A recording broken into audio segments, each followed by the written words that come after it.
لا إله إلا الله وحده لا شريك له وأشهد أن سيدنا وحبيبنا ومولانا محمدا عبده ورسوله أما بعد لقد قال الله تبارك وتعالى في القرآن المجيد بعد أعوذ بالله من الشيطان الرجيم بسم الله الرحمن الرحيم يا أيها الذين آمنوا اتقوا الله ولتنظر نفس ما قدمت لغد واتقوا الله إن الله خبير بما تعملون ولا تكونوا كالذين نسوا الله فأنساهم أنفسهم أولئك هم الفاسقون لا يستوي أصحاب النار وأصحاب الجنة أصحاب الجنة هم الفائزون وقال تعالى يا أيها الناس اتقوا ربكم إن زلزلة الساعة شيء عظيم يوم ترونها تذهل كل مرضعة عما أرضعت وتضع كل ذات حمل حملها وترى الناس سكارى وما هم بسكارى ولكن عذاب الله شديد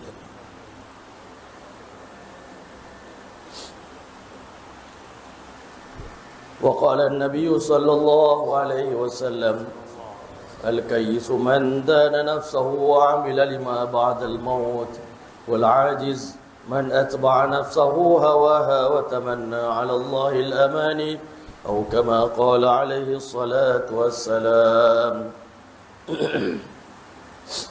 Assalamualaikum warahmatullahi ta'ala wabarakatuh. Yang saya muliakan Encik Zakwan selaku pengurusi Masjid Ar-Rahman, Barisan Imam, Barisan Ahli Jatan Kuasa Surau Ar-Rahman, pimpinan-pimpinan agama, pimpinan-pimpinan masyarakat, tuan-tuan haji, saudara-saudara, sahabat-sahabat yang dirahmati oleh Allah Subhanahu wa taala sekalian.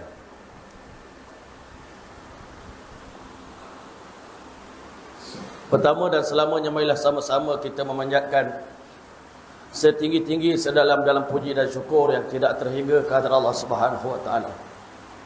Sejak daripada kita belum lahir lagi ke alam dunia, Allah Subhanahu wa taala tak pernah berhenti walau sesaat dan seketika untuk melimpahkan kepada kita tiap-tiap orang di kalangan kita dengan nikmat yang begitu banyak. Allah Ta'ala yang ciptakan kita, Allah yang lahirkan kita ke dunia, Allah yang jaga makan minum kita, Allah jaga keperluan kita, dan Allah juga sebagai tanda sayang Dia telah ciptakan syurga untuk kita semua. Kita belum lagi lahir ke dunia, Allah dah ciptakan syurga beserta dengan keindahannya. Dan Allah telah firman, a'datu li'ibadiyas salihin, aku telah mempersiapkan untuk hamba aku yang baik di dunia, yang soleh, yang taat pada perintah aku, yang ikut sunnah Nabi aku, yang mengamalkan agama aku, yang buat pengorbanan untuk agama aku, yang membantu menyebarkan agama aku. Untuk mereka mala ainun ra'at, satu kediaman, satu wilayah, satu tempat tinggal. La ainun ra'at. Buka TV. Ada bunyi. Ada bunyi.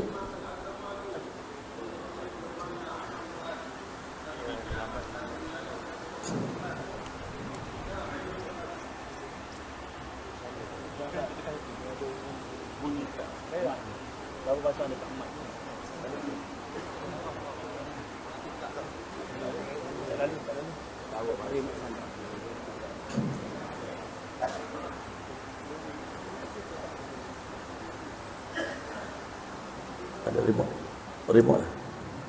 Ada telefon pasang kat rumah. Aku pasang di rumah.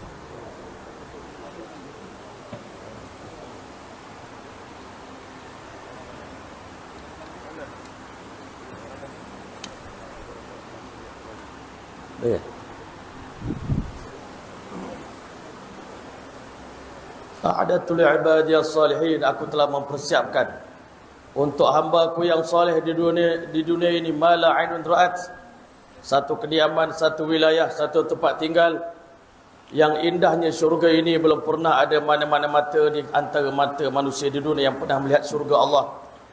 Wala udhunun sami'at, dan telinga manusia tak pernah mendengar kemerduan bunyi yang ada dalam syurga Allah. Wala khatara ala qalbi bashar, dan Allah Ta'ala ciptakan syurga yang mana keindahannya tidak pernah terlintas dalam hati dan fikiran manusia. Kerana itulah tuan-tuan dan rahmati oleh Allah, kerana syurga Allah itu pasti, neraka Allah Ta'ala itu benar, kehidupan ini benar, pengutusan kita ke alam dunia ini satu kebenaran. Allah ciptakan manusia dengan penuh keseriusan, kesungguhan, bukan main-main. Allah buat kita dengan sepenuh kesempurnaan, penciptaan yang paling sempurna. Alam semesta diciptakan untuk manusia, dan Allah perintahkan kalam untuk menulis takdir kita sampai hari kiamat. Maka di antara benda yang kalam tulis adalah kita semua bakal dilahirkan di kalangan umat akhir zaman yang datang ke alam dunia sebelum dunia ini dihancurkan oleh Allah Subhanahu wa taala. Tak lama lagi dunia yang indah yang kita tengok pada hari ini, laut yang menghijau, koral-koral yang kita tengok tadi cantik, bangunan-bangunan pencakar langit di KLCC, KL Tower, kita tengok berbagai bangunan-bangunan tinggi yang sedang diciptakan oleh manusia pada hari ini, seakan-akan mereka nak menghalang datangnya hari kiamat. Tetapi Allah bagi tahu, inna sa'ata atiyatun, sesungguhnya kiamat telah hampir tiba. Akadu ukhfiha litujza kullu nafsin bima tas'a, sengaja aku sembunyikan tarikh berlakunya hari kiamat supaya pendosa akan terus melakukan dosa dalam keadaan dia tak sedar bila nak berlaku hari kiamat. Dia memperbanyakkan dosa dan maksiat sehingga dihumban dalam api neraka. Sementara orang soleh akan meningkatkan pengorbanan, ketaatan, takarrub kepada Allah. Dia memburu tingkat-tingkat yang tertinggi dalam syurga Allah Subhanahu wa taala. Ketika mana Jibril alaihissalam datang bertemu dengan Nabi sallallahu alaihi wasallam, bertanya kepada Nabi, mata taqumus saah ya Rasulullah, bila nak berlaku kiamat wahai Rasulullah?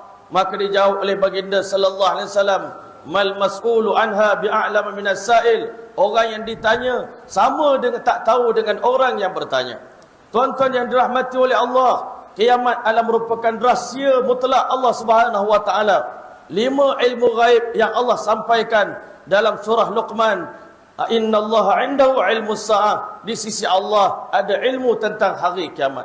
Wa yunazzilul ghaith, Allah juga tahu tentang ilmu turun hujan, di mana nak turun hujan, bila nak turun hujan. Wa ya'lamu ma fil arham, Allah tahu bayi dalam kandungan seorang ibu, bayi yang bahagia atau bayi yang celaka, anak yang malang atau anak yang bawa keuntungan pada ibu bapanya. Dan juga tuan-tuan rahmati Allah, wa ma tadri nafsun madza taksibu ghada, Allah kata tak ada siapa yang tahu apa pekerjaan yang dia nak dilakukan pada esok hari, sama ada kita nak balik atau kita tak jadi balik, semua dalam ketentuan Allah Subhanahu wa taala. Wa ma tadri nafsun bi ayyi ardin tamut, dan rahsia paling hebat, paling mutlak milik Allah taala, iaitu tak ada siapa pun yang tahu di bumi mana dia nak mati. Tak ada siapa boleh tentukan di tanah mana dia nak mati, negara mana dia nak mati di rumah, nak mati di jalan raya, nak mati di udara, nak mati di laut, semuanya pasti berlaku tuan-tuan rahmati Allah. Kita tak akan mampu nak lari daripada kiamat, sama ada kiamat kecil atau kiamat besar. Kalau kita terselamat daripada kiamat besar, semua orang tak akan mampu lari daripada kiamat kecil, iaitu al-maut, kematian. Qul innal mauta alladhi tafirruna minhu, semua manusia yang hidup di dunia tak nak mati. Semua orang kalau boleh tak nak mati. Orang alim pun tak nak mati, orang jahil pun tak nak mati, orang kaya pun tak nak mati, orang miskin pun tak nak mati. Kalau boleh semua orang di antara kita nak hidup kekal di dunia. Tetapi sunnatullah tuan-tuan yang mulia, sebagaimana kita datang ke alam dunia sementara seketika, sekejap saja, nanti di hari kiamat Allah telah akan tanya kita, berapa lama kamu hidup di dunia? Waktu itu manusia akan jawab, qalu labithna yawman aw ba'da yawm, kami cuma datang sehari atau setengah hari saja Allah ke dunia. Tapi bodohnya kami, dalam tempoh setengah hari tadi, kalau kami korban sungguh-sungguh untuk agama, setengah hari lahir ke dunia, boleh duduk dalam syurga selama-lamanya. Tapi kalau tak betul merencana kehidupan, setengah hari datang ke dunia, tapi merana dalam neraka buat selama-lamanya. Tak akan patah balik lagi. Selangkah kita melangkah ke alam maut, selangkah kita melangkah masuk ke alam barzakh. Sampai hari ini orang yang mati sejak zaman Nabi Adam AS tak boleh keluar daripada alam barzakh, Tuan-tuan yang mulia, dan tidak pernah patah balik. Satu orang pun manusia tak mampu nak balik ke alam dunia, nak beritahu kepada kita apa kenyataan hakikat yang sedang mereka lalui, Masya Allah.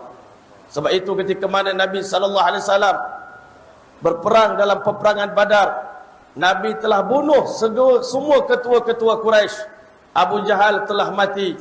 Waktu itu banyak Nadar bin Haris, orang yang kuat memusuhi Islam, telah dibunuh oleh para sahabat baginda sallallahu alaihi wasallam. Nabi campak mereka dalam telaga lama, tuan-tuan, telaga buruk. Dan Nabi sallallahu alaihi wasallam telah bercakap dengan mereka, wahai musuh-musuh Allah Taala, inna wajadna ma wa'adana rabbuna haqqan, kami dapati apa yang Allah janji pada kami, pada orang beriman, wa kana haqqan alaina nasrul mu'minin, menjadi tanggungjawab kami berjanji akan membantu membela orang yang beriman pada kami. Dan hari ini kami telah beriman dan kami telah berjaya mencapai kemenangan dalam peperangan Badar. Fahal wajatum ma wa'ada rabbukum haqqa, setelah kamu mati, adakah kamu dapati segala janji Allah tentang azab kubur itu benar? Maka Sayyidina Umar radhiyallahu anhu datang jumpa Nabi sallallahu alaihi wasallam, ya Rasulullah, Tuan bercakap dengan orang dah mati, apa guna lagi? Abu Jahal tak mampu mendengar. Kata Nabi sallallahu alaihi wasallam, sesungguhnya orang dalam kubur lebih mendengar nasihat daripada orang yang sedang hidup ini. Orang dah mati lebih faham. Sayyidina Ali bin Abi Talib ajak Sayyidina Kumail radhiyallahu ta'ala anhu pergi ke kubur. Wahai Kumail, beritahu pada aku, andai orang dah mati ni, satu masa dulu orang yang mati ni adalah semuanya orang yang pernah hidup di dunia, pernah jadi orang kaya di dunia, pernah jadi orang hebat yang ada pangkat tinggi di dunia. Hari ini semua mereka telah menjadi ashabul kubur. Beritahu pada aku, andai kata mereka boleh hidup balik, mereka boleh bercakap dengan kita, apa yang mereka beritahu kepada kita? Maka kata Kumail, Allah Rasuluhu a'lam, saya tak tahu wahai Sayyidina Ali bin Abi Talib. Sayyidina Ali jawab, andai kata mereka boleh jawab kita punya pertanyaan, mereka akan beritahu, wahai sahabatku, khabar kami di sini, sesungguhnya kami sedang menghadapi alam yang sangat dahsyat, alam yang sangat menakutkan, alam yang sangat ngeri, tuan-tuan yang mulia. Dan diberitahu khabar kami, isteri-isteri kami yang kami tinggal telah pun berkahwin lain. Harta-harta kami telah menjadi harta pusaka dan dibagi-bagikan kepada ahli waris kami. Tak ada satu pun benda yang kami usahakan di dunia kami bawa balik ke alam akhirat. Namun andai kata kami boleh berkongsi dengan kamu, tidak ada bekalan yang paling baik untuk kita bawa balik bertemu dengan Allah, melainkan takwa kepada Allah Subhanahu wa taala. Dan Sayyidina Ali bagi tahu, sesungguhnya bagi orang yang telah mati, 2 rakaat sembahyang sunat nilainya lebih berharga daripada seluruh dunia dan sisi-sisinya. Hari ini kita tak faham lagi, tuan-tuan. Tak faham kenapa kena sembahyang sunat 2 rakaat sebelum subuh. Nabi kata rakaatain qabla al-fajr khairum mimma tala'at alaihi syams. 2 rakaat sembahyang sunat sebelum subuh lebih bernilai daripada seluruh makhluk yang disentuh oleh cahaya matahari, iaitu dunia dan sisi-sisinya, tuan-tuan. Nilai satu subhanallah sekarang tak nampak lagi. Nilai satu ayat Quran tak nampak. Nilai anak belajar hafiz Quran tak nampak. Nilai keluar ke jalan Allah kita tak nampak. Yakinlah orang dalam kubur hari-hari merayu nak balik, ya Allah, Rabbirji'un, Rabbirji'un, Rabbirji'un la'alli a'mal salihan fima taraktu. Ya Allah, kami nak balik, ya Allah, tolong kami nak balik, ya Allah.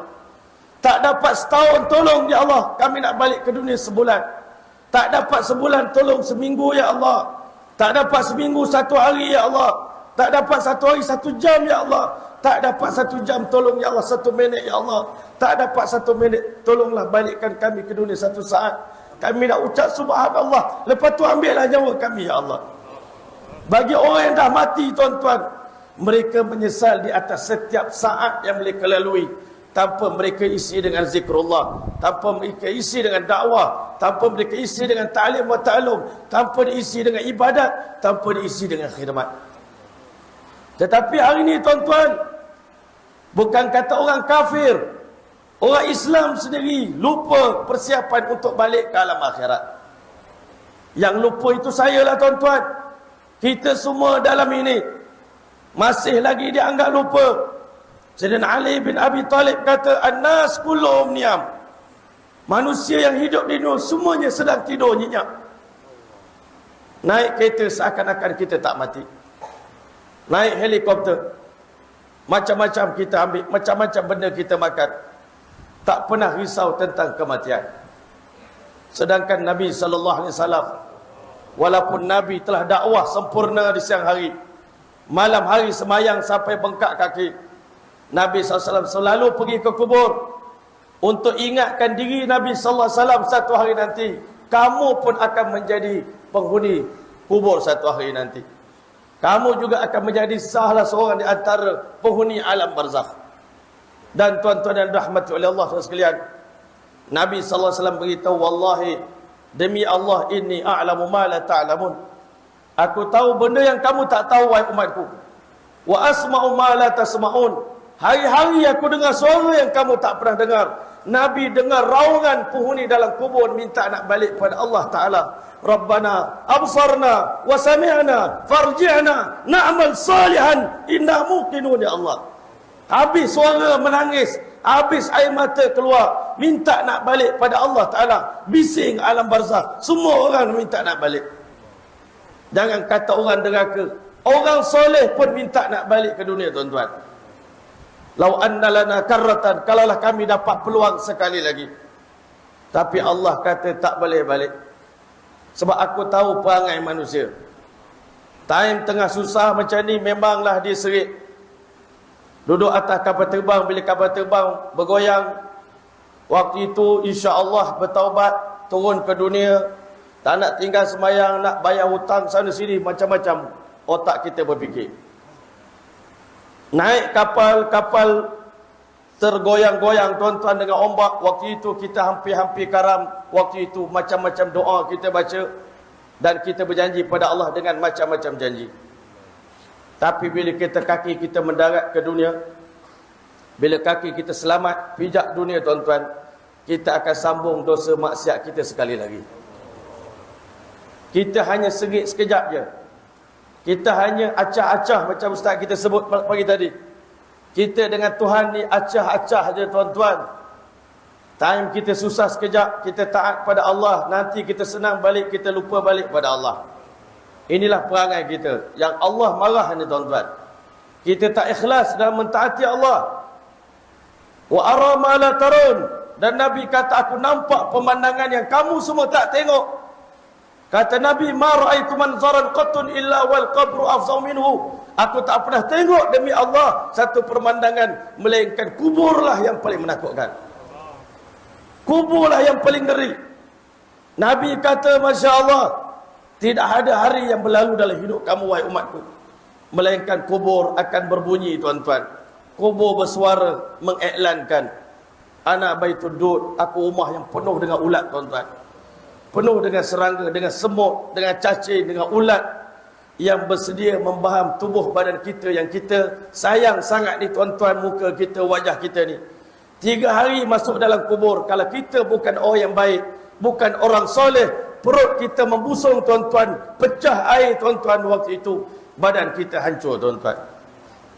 Badan kita hancur dan orang yang deraka pada Allah tuan-tuan, Allah Ta'ala buat tak ada siapa pun rindu dan ingat lagi pada dia tuan-tuan. Lepas habis ke bumi jenazah, ada setengah orang mak ayah dia mati, anak tak rasa sedih sikit pun.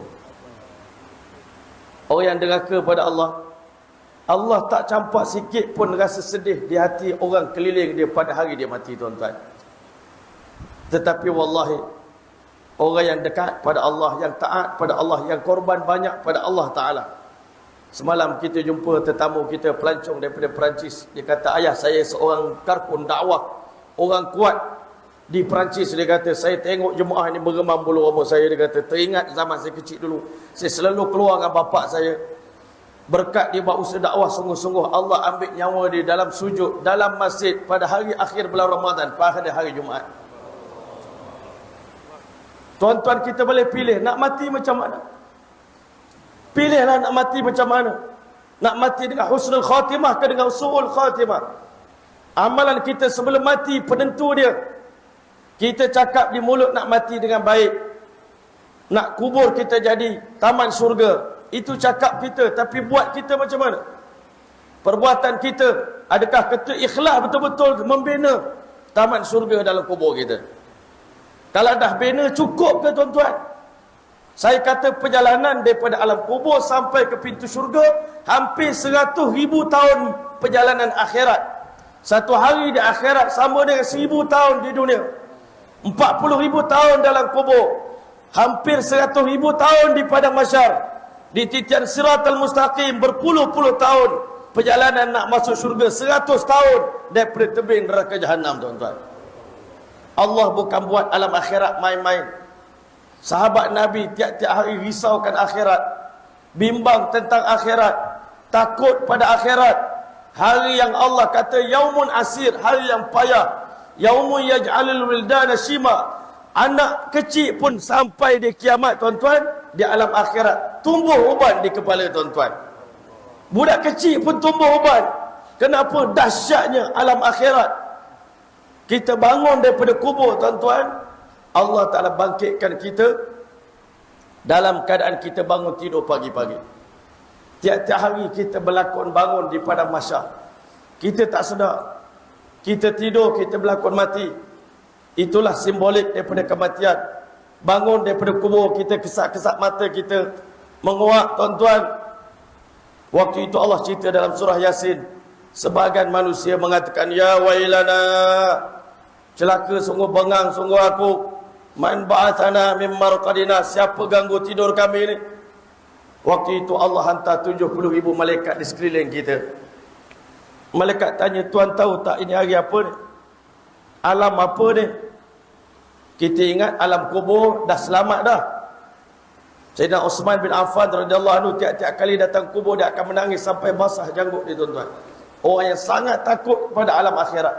Menantu Rasulullah sallallahu alaihi wasallam. Tiap-tiap kali kita pergi ziarah, tuan-tuan, kuburan Baqi', kita pasti akan lama duduk di kubur Sayyidina Uthman bin Affan radhiyallahu anhu. Tak tahu apa kebaikan Sayyidina Uthman. Tuan-tuan, kalau kita pergi jalan mana-mana kubur, tak ada duduk 2-3 minit, askar Arab pasti akan halau kita. Tapi kenapa di kubur Sayyidina Uthman bin Affan radhiyallahu anhu, askar tak pernah marah, tak pernah larang kita nak berdoa, kita nak buat apa pun dekat makam Sayyidina Uthman. Orang yang paling malu dengan Allah, insan yang Allah dan Rasul pun malu pada dia, insan yang telah banyak baca Quran dalam hidup dia, dia mati pada hari dia sedang berpuasa, darah menyembah di atas Quran yang dia sedang baca. Tuan-tuan yang mulia, Allah muliakan Sayyidina Uthman. Tiap-tiap kali sebelum dia mati, dia ziarah kubur, tuan-tuan, dia akan menangis sampai basah janggut dia. Sahabat Nabi hairan dengar cerita neraka akhirat. Sayyidina Uthman tak menangis, tapi bila ziarah kubur Sayyidina Uthman menangis. Sayyidina Uthman jawab, innal qabra awwala manzilatin min manazil akhirah. Sesungguhnya kubur adalah destinasi pertama, stesen pertama yang kita singgah dalam perjalanan kita menuju ke alam akhirat. Siapa yang selamat di alam kubur, siapa yang kuburnya Allah tukar jadi taman syurga, satu orang yang berjaya jawab soalan Munkar dan Nakir, datang satu suara daripada langit, Allah mengatakan, sadaqa abdi, hamba aku yang jawab ini, percakapan dia dengan amalan dia di dunia sama, kata Allah Ta'ala. Sebagai balasan daripada kejujuran dia, kebenaran dia, keimanan dia, pengorbanan dia, wahai malaikat aku, ifsahu lahu, luaskan kubur dia seluas saujanya mata memandang. Afrishu lahu bi firasyin minal jannah, hamparkan seluruh permaidani daripada permaidani syurga dalam kubur dia. Datangkan kerusi sofa yang indah, yang empuk daripada syurga. Datangkan buah-buahan syurga. Dan malaikat akan beritahu, nam salihan, tuan tidur sekejap, berehat sekejap. Tuan dah banyak penat korban untuk agama di dunia. Sebab itu ulama kita beritahu, kita korban sungguh-sungguh di dunia supaya kita dapat sarapan pagi, berehat seketika dalam kubur, dan kita akan singgah di padang mahsyar sekadar 2 rakaat sembahyang, dan kita akan masuk syurga buat selama-lamanya. Tuan-tuan yang mulia, hari ini kita tak faham kenapa Nabi risau sangat tentang kita semua, tuan-tuan. Nabi tak risau pun kita nak makan apa hari ini. Nabi tak risau pun dari akhir zaman ni kita pakai apa. Wallahi lal faqru akhsha alaikum, aku tak takut sikit pun umat aku hidup miskin. Nabi risau tentang kita di alam akhirat. Dalam kubur kita bergelumang, kita bergurau senda dengan bidadari, ataupun kita berpeluk-pelukan dengan ular dan kalajengking. Tuan-tuan yang dirahmati oleh Allah SWT sekalian, Allah Ta'ala suruh hias syurga kita menjadi taman syurga kubur kita. Iftahu lahu baban min abwabil jannah, bukakan sebuah pintu syurga di tepi kubur kita. Rupanya kubur kita dengan syurga kita bersebelahan je, tuan-tuan. Nampak segala persiapan yang Allah Ta'ala tunjuk. Selama ini Allah Ta'ala suruh kita beribadat kepada Allah. Allah suruh kita korban. Ulama suruh kita keluar. Buat dakwah sungguh-sungguh, bermati-matian. Karte-karte marnahe, marte-marte karnahe. Buat kerja bermati-matian, buat kerja sampai mati. Macam mana Rasulullah SAW, tuan-tuan. Pada hari Nabi wafat, tuan-tuan, Siti Fatimah menangis dengan teresak-esak. Wa karba abatah, alangkah sengsaranya bapakku, ayahandaku. Dan Siti Aisyah radhiyallahu anha bila tengok betapa susahnya Nabi menghadapi sakaratul maut, isteri Nabi tengok sakitnya Nabi menghadapi kematian, dia kata, aku tak pernah cemburu bila dengar ada orang kata dia mati sedap, dia mati seronok. Kekasih Allah yang paling Allah sayang pun menderita pada hari dia meninggal dunia, tuan-tuan. Sampai Fatimah tak sanggup tengok sakitnya Rasulullah sallallahu alaihi wasallam. Nabi beritahu, ala innalil mautila sakarat, ketahuilah bagi kematian ini ada kesakitan yang tak mampu nak cerita dengan siapa-siapa pun, sakitnya sakaratul maut. Nabi kata sakaratul maut seperti satu ekor kambing yang dicincang, satu orang manusia yang dicincang dengan 1000 bilah pedang, tuan-tuan. Itulah sakitnya kematian, tuan-tuan. Waktu itu badan kita dah lemah, kaku, tak mampu bergerak, tuan-tuan. Kalau orang tikam kita, kita mampu tepih dengan tangan, tuan-tuan, tutup. Tapi pada hari kita mati, kita tak mampu nak angkat tangan, nak gerakkan mata, nak gerakkan apa, kita terima, tuan-tuan. Tetapi waktu itu, tuan-tuan, Nabi mampu berbisik kecil-kecil ke telinga Siti Fatimah radhiyallahu ta'ala, lepas pada hari ini Abah tak akan sakit lagi, wahai anakku. Abah tak akan lapar lagi, Abah tak akan susah lagi selepas daripada hari ini. Nabi telah korban sungguh-sungguh untuk agama, sehingga Allah Ta'ala layan Nabi selepas Nabi wafat dengan layanan yang paling istimewa, tuan-tuan. Kita bersama kalau kita ambil kerja Nabi, di dalam kubur bermulalah Allah Ta'ala punya layanan kepada kita. Layanan raja, layanan VVIP Allah bagi pada kita. Kita semua akan, ya Allah, terharu dengan layanan Allah Subhanahu wa Ta'ala. Alangkah baiknya Tuhan kita. Inna Rabbana laghafurun syakur. Tuhan kita betul-betul Maha Pengampun. Tuhan kita Maha bersyukur. Ini yang kita cerita nikmat Allah dekat dunia ni pun kita dah mengalir air mata dah. Tetapi tuan-tuan, bila kita tengok nikmat Allah dalam kubur, ya Allah, tak ada siapa boleh buat kebaikan macam ni pada kami. Tak pernah ada siapa layan macam ni pada kami. Engkau lah Tuhan yang maha baik. Kenapa dekat dunia kami lari pada Allah? Kenapa dekat dunia kami malu nak sebut nama Allah? Kenapa dekat dunia kami tak agungkan Allah? Kenapa dekat dunia kami malu nak sujud pada Allah Ta'ala? Kenapa kami berkira dengan Allah? Allah layan kami dengan layanan yang teristimewa. Tuan-tuan yang dirahmati oleh Allah, setelah Allah Ta'ala bangunkan kita di padang mahsyar, Nabi SAW beritahu, kamu akan dibangkitkan 70,000 malaikat akan menggerakkan kita untuk berangkat menuju ke tempat medan mahkamah Allah Subhanahu wa taala. Kata Nabi sallallahu alaihi wasallam, ardul mahsyar, bumi mahsyar itu bayda afra, keputih-putihan, kemerah-merahan, kakhirsatin naqi, seperti mana kapas kita berpijak. Banyak ulama kata daripada tembaga, ada ulama kata daripada perak, tapi dalam hadis yang sahih diberitahu bumi yang putih, laisa fiha alamun li ahadin, tidak ada signboard milik siapa-siapa. Hari ini dalam pulau perhentian ni tuan-tuan, kita tengok banyak signboard. Ini cele si fulan bin si fulan, ini tanah milik kerajaan, ini bangunan TMB contohnya, ini JT siapa punya. Tetapi di padang mahsyar, seluruh bumi itu milik Allah Ta'ala. Bumi yang putih bersih, tak pernah ada satu dosa pun dilakukan di atas bumi mahsyar. Tuan-tuan yang mulia, Allah nak beritahu, hari ini Malik Yaumiddin, raja yang berkuasa cuma aku pada hari ini. Tak ada lagi kerajaan-kerajaan yang lain, tak ada lagi raja-raja yang lain. Khafidatur rafi'ah, boleh jadi orang yang mulia di dunia disanjung-sanjung oleh manusia, tapi tiba di alam akhirat dia jadi orang paling hina dan paling miskin, tuan-tuan.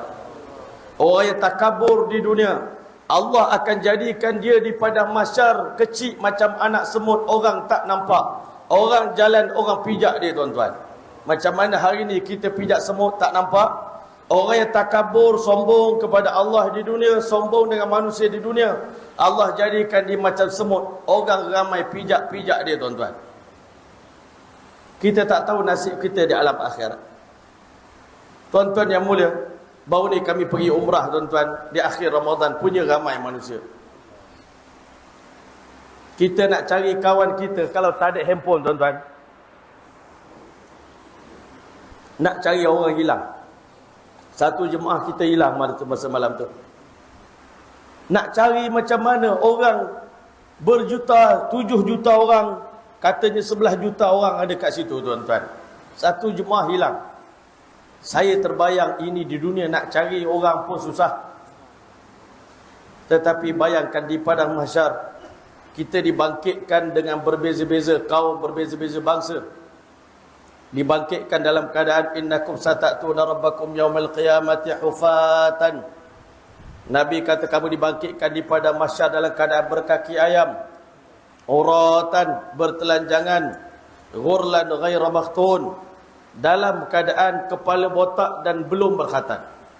Macam hari kita lahir ke dunia sebagai seorang bayi, ada ulama kata kita datang kepada mahsyar sebagai seorang bayi, tapi 50,000 tahun duduk di sana sampai jadi tua. Tuan-tuan yang mulia, waktu itu Allah telah dekatkan matahari yang jaraknya 1,000,000 kilometer ni, Allah dekatkan 1 mile di atas kepala kita. Sekarang ni musim panas, kita tak mampu nak bertahan, tak ada aircon, tak ada atap, tak berbaju. Tuan-tuan boleh, tak ada payung. Di padang mahsyar tak ada teduhan, melainkan hanya satu saja bayangan aras Allah Subhanahu wa taala. Semua orang bercita-cita nak kejar bayangan aras Allah Subhanahu wa taala. Tuan-tuan, malaikat akan perintahkan kita berjalan. Kata Nabi sallallahu alaihi wasallam, kalian akan berjalan menuju ke padang mahsyar dengan 3 keadaan. Sinfan yamshi ala rukban, satu golongan akan naik kenderaan. Wa sinfan yamshi ala aqdamihim, satu golongan akan berjalan kaki. Wa sinfan yamshi ala wujuhim, satu golongan akan berjalan dengan wajah-wajah mereka.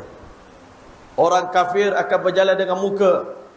Sahabat Nabi tanya, ya Rasulullah, macam mana manusia boleh berjalan dengan muka? Kami tak pernah tengok orang berjalan lesek muka ke tanah, tuan-tuan. Nabi beritahu, sesungguhnya Allah yang mampu menjadikan manusia berjalan dengan kaki di dunia, Allah sama mampu berkuasa untuk jadikan orang kafir boleh berjalan dengan muka mereka di hari kiamat nanti. Allah nak hinakan mereka. Pendosa-pendosa macam kita, kalau tak betul-betul amal soleh, kita kena jalan kaki, tuan-tuan. Jauh jarak perjalanannya. Ulama kata sebelum hisab dimulakan 50,000 tahun perjalanan itu, tuan-tuan. Belum hisab dimulakan. Allahu Akbar. Mampukah kita bertahan menunggu 50,000 tahun tempoh masanya, tuan-tuan? Dekat dunia ni nak tunggu, nak naik bot Bot lambat datang pun kita dah letih tuan-tuan. Pepatah Arab mengatakan al-intizaru asyaddu minal maut. Menunggu itu lebih berat daripada mati lagi. Nak menunggu. Jadi tuan-tuan yang mulia, sebab itulah hari ni orang cerdik, dia bukan fikir nak naik kenderaan sedap di dunia ni, tetapi dia fikir kenderaan apa yang kita nak naik di padang mahsyar nanti. Musim korban dah dekat.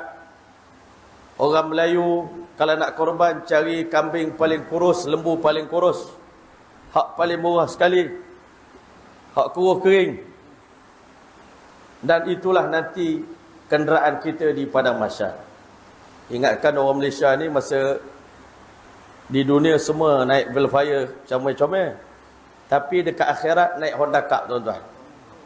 Orang Bangladesh tuan-tuan, Masya Allah, dia pergi dekat tukang korban jual lembu, mana lembu yang paling mahal sekali. Oh, ini harga 15,000 seekor. Saya nak yang ni. Terkejut. Orang tokel lembu terkejut.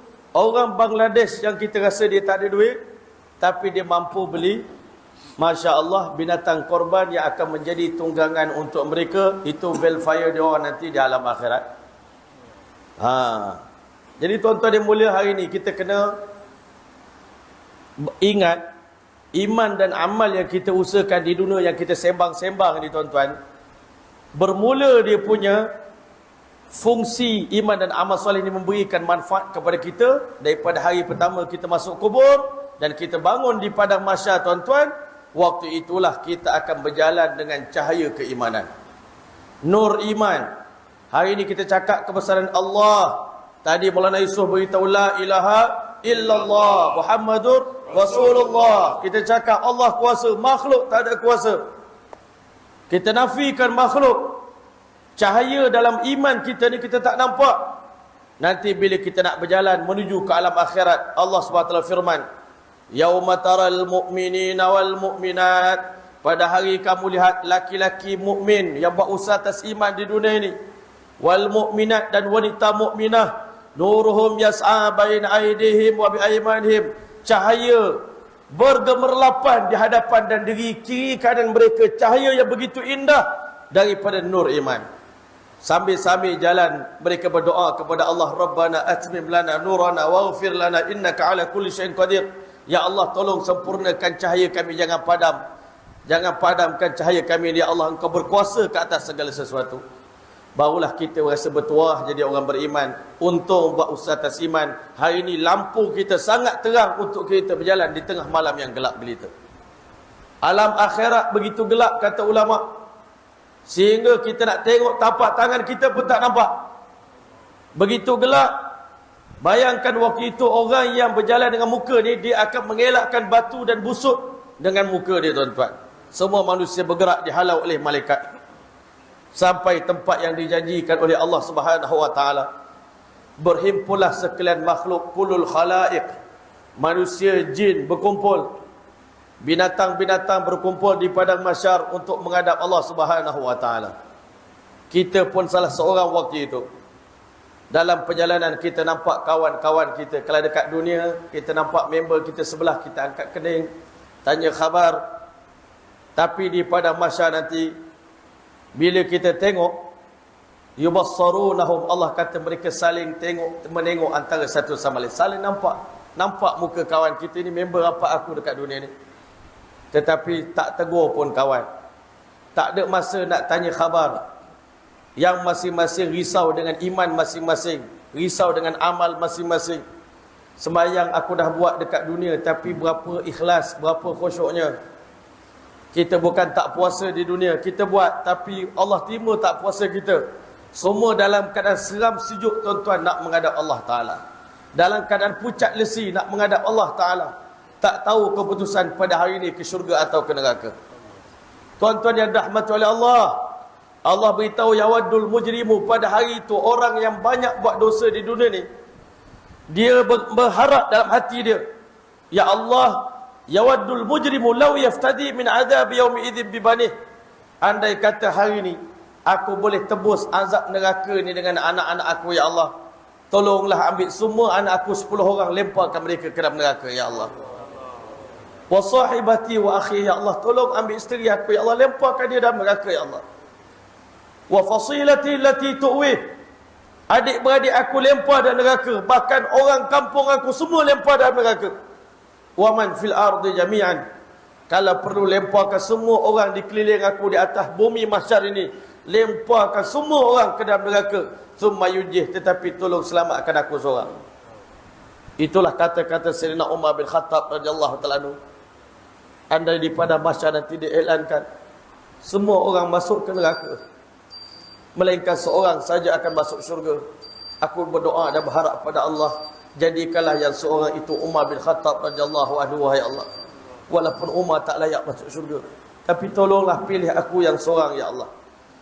Tetapi dikata andai diumumkan di hari kiamat nanti semua manusia masuk ke syurga melainkan seorang masuk ke neraka, aku bimbang yang seorang itu adalah Umar bin Khattab radhiyallahu ta'ala anhu. Ini kebimbangan Amirul Mukminin, orang yang pada zaman dia 2/3 dunia jatuh di bawah tapak kaki umat Islam. Dia telah banyak jasa daripada Islam. Rom dan Parsi jatuh di bawah tapak kaki umat Islam pada zaman Umar bin Khattab radhiyallahu anhu. Pada zaman itu juga mereka telah rampas kunci Baitul Maqdis, tuan-tuan. Besar pengorbanan Umar radhiyallahu anhu. Nabi beritahu, "Lau kana ba'di nabiyyan lakana Umar." Kalau ada orang layak jadi nabi selepasku, dan saya orang itu adalah Umar bin Khattab radhiyallahu anhu. Tetapi bila sebut alam akhirat, Sayyidina Umar pun kata dia tak selamat, tuan-tuan. Bahkan saya terbaca sepotong hadis, tuan-tuan, dalam sebuah kitab diberitahu jangan kata manusia biasa. Bahkan nanti para nabi yang telah korban banyak untuk agama, Nabi Nuh alaihissalam, Nabi Ibrahim alaihissalam, Nabi Musa, Nabi Isa alaihissalam, seluruh nabi-nabi pun rasa mereka hari ini tak selamat daripada azab Allah Subhanahu wa taala. Tuan-tuan, jangan ingat alam akhirat ni benda kecil. Alam akhirat wallahi benda yang sangat besar, benda yang sangat penting dalam hidup kita. Tapi hari ini dunia telah membutakan kita. Kita lupakan hari yang semua kita akan berada di hari tersebut. Setiap orang di kalangan kita bertelanjangan menghadap Allah Subhanahu wa taala dalam keadaan sangat-sangat hina, dalam keadaan lapar, dalam keadaan miskin. Tuan-tuan yang mulia, pada hari itu Allah taala buat keputusan untuk mentajallikan zatnya. Wa jaa rabbuka wal malaku saffan saffa. Allah datang dan malaikat turun daripada langit dengan bersaf-saf membawa arasy Allah SWT turun ke bumi mahsyar. Dan setelah itu malaikat diperintahkan untuk mengaturkan kerusi-kerusi dan mimbar-mimbar untuk Allah tempatkan mereka-mereka yang terpilih untuk dapat peluang duduk di bawah naungan arasy ilahi, tuan-tuan. Maka di saat Allah Ta'ala bertajalli, waktu itulah seorang malaikat memerintahkan, wahai sekalian hamba-hamba Allah di padang mahsyar ini, turunlah kamu semua bersujud kepada Allah Subhanahu wa taala, Tuhan kita yang maha agung, yang maha mulia. Waktu itu Allah Subhanahu wa taala beritahu, wa asyraqatil ardu binur rabbiha. Dengan bertajalli Allah Ta'ala, seluruh padang mahsyar menjadi terang benderang dengan nurullah, dengan cahaya Allah yang begitu indah dan bergemerlapan. Waktu itu Allah Subhanahu wa taala beritahu, wa anatil wujuh lil hayyil qayyum. Seluruh wajah-wajah tersembam di hadapan Allah Ta'ala, bersujud pada Allah Subhanahu wa taala sambil mengatakan, subhanaka ma abadnaka haqqa ibadatik. Ya Allah, maha suci Engkau, ya Allah, maafkan kami di dunia dulu. Kami tak sujud pada Engkau dengan erti kata yang sebenarnya, ya Allah. Kami tak ikhlas dalam sujud. Kami tak khusyuk dalam sujud. Tak sempurna sujud kami, ya Allah. Subhanaka ma syakarnaka haqqa syukrika, ya Allah. Ya Allah, kami tak bersyukur di dunia dulu dengan kesyukuran yang sebenar-benarnya, ya Allah. Kami ingat Allah itu kecil. Kami ingat Allah itu lekeh. Kami ingat Allah itu hina. Minta maaf cakap, saya selalu beritahu, hari ini kita buat Allah macam pengemis, tuan-tuan. Allah kena minta masa daripada kita. Allah yang kena merayu minta kita sembah dia. Padahal Allah maha agung, Allah maha mulia. Allah sikit pun tak perlukan kita. Kita yang perlukan Allah. Tapi kenapa kita buat Allah macam pengemis, tuan-tuan? Sebab iman kita tak kenal Allah. Tapi bila tengok Allah menggigil nanti di hari kiamat, bersujud dalam keadaan terketa-keta, pucat, bersujud pada Allah Ta'ala. Malaikat pun cakap yang sama, manusia pun cakap yang sama, jin pun cakap yang sama, nabi-nabi pun cakap kami masih lagi main-main dalam ibadat kepada Allah di dunia dulu. Tak sembah Allah betul-betul. Subhanaka ma'a'la sya'nuka ya Allah. Maha tinggi kedudukanmu ya Allah. Tapi dalam pada itu Allah ceritakan dalam Al-Quranul Karim, di saat semua manusia sedang bersujud pada Allah Ta'ala, waktu itu Allah Ta'ala haramkan satu golongan. Dia cuba nak sujud, tetapi Allah Ta'ala keraskan tulang belakang dia kaku. Dia tak boleh nak turun. Waktu itu Allah beritahu, khasyi'atan absarum tarhaqum dhillah. Mata mereka tertunduk malu dan mereka diselubungi dengan rasa paling hina ya Allah. Dalam ramai-ramai manusia yang berada di padang mahsyar, kamilah manusia paling hina dan paling malang pada hari ini. Ketika mana seluruh hamba bersujud kepada-Mu ya Allah, apa dosa kami, apa salah kami menyebabkan Engkau haram kami, mengharamkan kami, dahi kami tak boleh bersujud kepada-Mu ya Allah pada hari ini. Allah beritahu satu kesalahan kamu di dunia dulu. Wa qad kanu yud'auna ila sujud wa hum salimun. Kami jemput kamu datang ke masjid sembahyang sembah kami, tapi kamu sombong. Kamu tak nak datang ke masjid, kamu tak nak sujud pada kami di dunia. Tak apa, hari ini kami malukan kamu di depan seluruh makhluk, di hadapan semua nabi-nabi. Ini golongan yang diharamkan oleh Allah untuk bersujud kepada Allah di padang mahsyar. Nak ke jadi golongan itu tuan-tuan? Tuan-tuan nak ke? Tinggalkan solat, jangan sembahyang dengan berjemaah. Maka di hari kiamat Allah malukan kita, Allah hinakan kita. Tak payah iklan lagi ahli neraka. Waktu itu pun orang ni dah tahu ke mana tempat kami akan pergi selepas daripada hari ini. Tuan-tuan yang dirahmati oleh Allah, akhirnya Allah telah susunkan kursi-kursi dan meja, sofa-sofa yang indah, mimbar-mimbar daripada mutiara. Allah sudah perintahkan para malaikat. Sekarang dengan segala hormatnya kami mempersilakan insan yang paling mulia, yang paling istimewa di sisi Allah Ta'ala, Muhammad sallallahu alaihi wasallam. Ambillah tempat duduk yang pertama yang paling dekat dengan arasy Allah Subhanahu wa taala. Sebab itu kita kena doa untuk Nabi sallallahu alaihi wasallam. Allahumma anzilhul maq'adal muqarraba 'indaka yaumil qiyamah. Ya Allah, letakkan Nabi kami pada kedudukan paling dekat dengan arasy-Mu nanti di hari kiamat.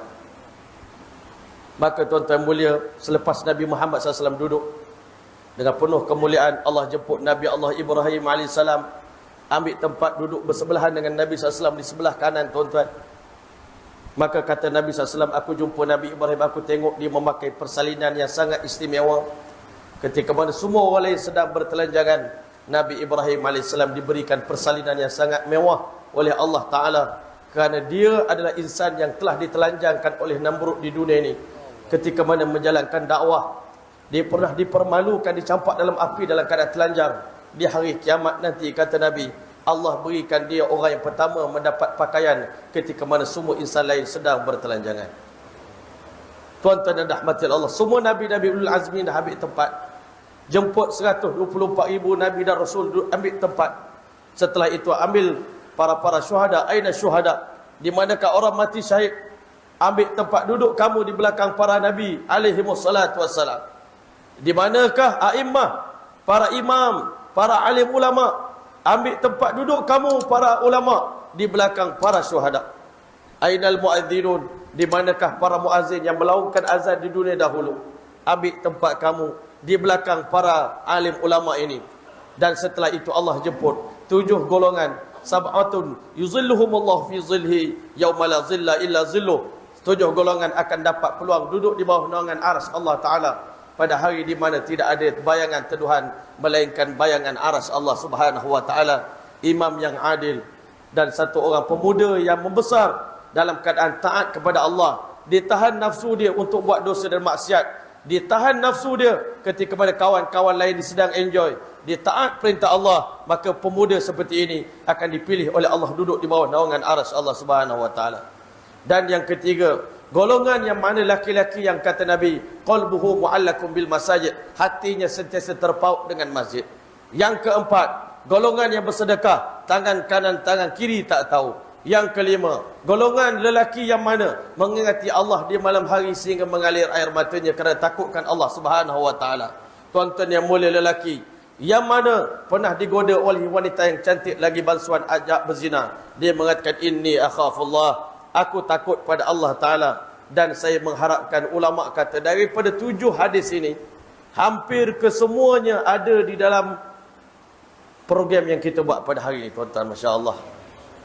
Antara yang paling hebat sekali adalah lelaki yang rajulani tahabbani fillah, lelaki yang berkasih sayang di dunia semata-mata kerana Allah Subhanahu wa taala. Mereka bertemu kerana Allah dan mereka berpisah pun kerana Allah. Mereka adalah Allah Taala akan panggil, ainal mutahabbuna li jalali, di manakah insan-insan yang di dunia dahulu mereka berkenal-kenalan, berkasih sayang, ikram antara satu sama lain semata-mata kerana aku. Kemari kamu semua, pada hari ini aku letakkan kamu di bawah naungan arasku.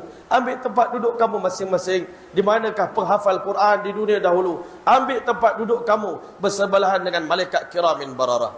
Semua orang dah ambil tempat, tuan-tuan. Tetapi pendosa-pendosa, orang kafir yang mana di dunia dahulu mereka lupakan Allah, Allah Ta'ala pun lupakan mereka. Bahkan sekumpulan manusia, tuan-tuan, Allah bangkitkan mereka di padang mahsyar dalam keadaan buta.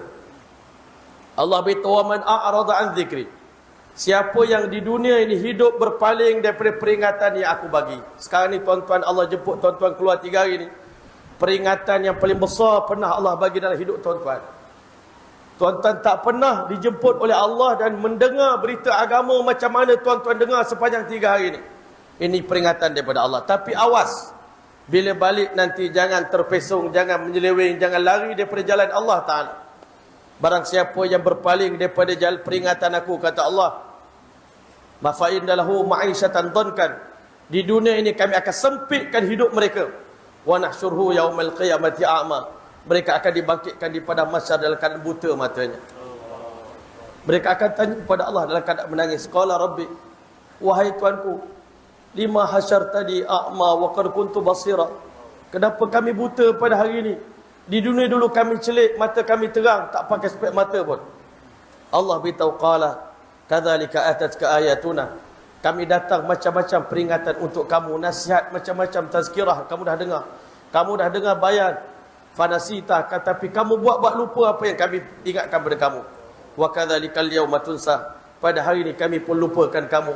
Kami tak ingatkan kamu, kami tak peduli kamu dah makan ke belum, kamu letih ke, kamu penat ke, kamu nak duduk ke. Di padang mahsyar tak ada seorang pun dibenarkan duduk, apatah lagi nak baring, tuan-tuan. Semua kena berdiri depan Allah Subhanahu wa taala. Di saat itulah, tuan-tuan, sekumpulan manusia bagi cadangan. Kita nak tunggu Allah mulakan hisab. Kita dah tunggu ribuan tahun di sini. Jomlah kita menghadap Allah Ta'ala. Tetapi siapa nak pergi jumpa Allah? Siapa yang berani? Rasa-rasanya yang paling layak untuk jumpa dengan Allah adalah para anbiya alaihimussalatu wassalam. Jom kita cari Nabi Allah Adam alaihissalam. Dia paling dekat dengan Allah. Allah sayang dia, Allah muliakan dia. Bila jumpa dengan Nabi Adam alaihissalam kata, engkau orang jangan buat saya jadi serabut, jangan peningkan kepala saya. Hari ini saya pun mengatakan nafsi, nafsi. Saya cuma fikir saya seorang je nak selamat pada hari ini. Kau pergi ke tempat lain, saya tak mampu nak menghadap Allah. Lastulah aku tak layak pun berjumpa dengan Allah pada hari ini. Maka ulama kata manusia, Nabi SAW beritahu, daripada Nabi Adam umat ini berpindah ke Nabi Nuh AS. Wahai Nuh, tolonglah kami. Kami dengar dekat dunia Tuhan berdakwah 950 tahun. Tuhan buat banyak pengorbanan untuk agama. Pada pandangan kami, Tuhanlah orang paling dekat dengan Allah.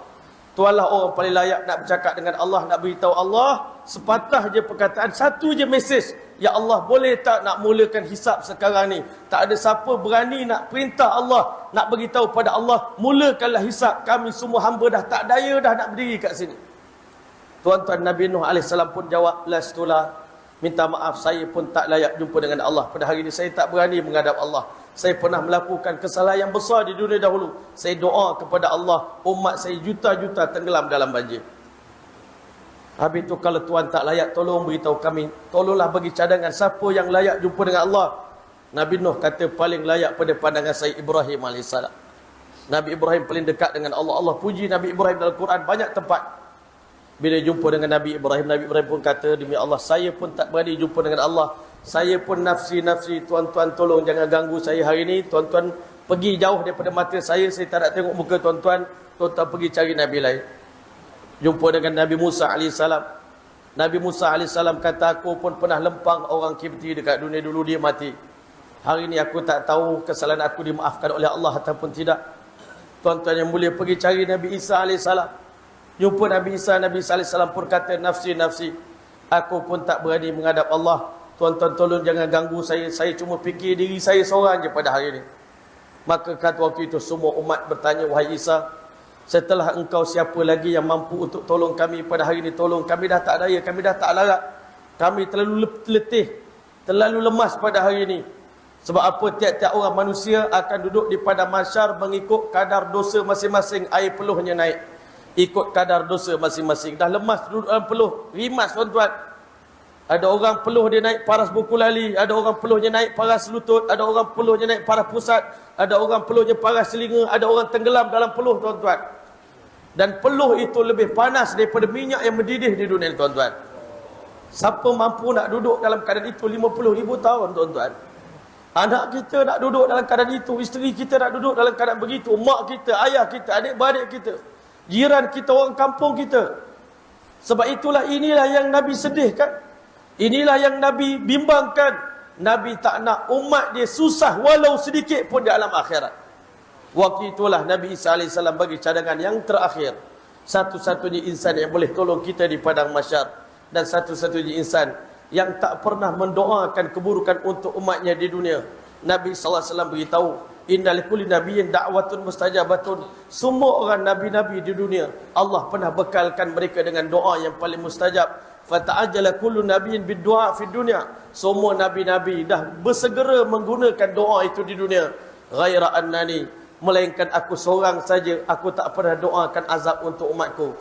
Tetapi ikhtaba'tu da'wati syafa'atan li ummati yaumil qiyamah. Aku simpan doa ini untuk aku tolong umat aku nanti di hari kiamat. Ketika mana Allah murka dengan umat ini dengan kemurkaan yang sangat dahsyat. Tak ada manusia mampu mengangkat kepala di waktu itu. Tiba-tiba Nabi SAW bangun di tengah-tengah kita semua. Nabi mengatakan, ana laha.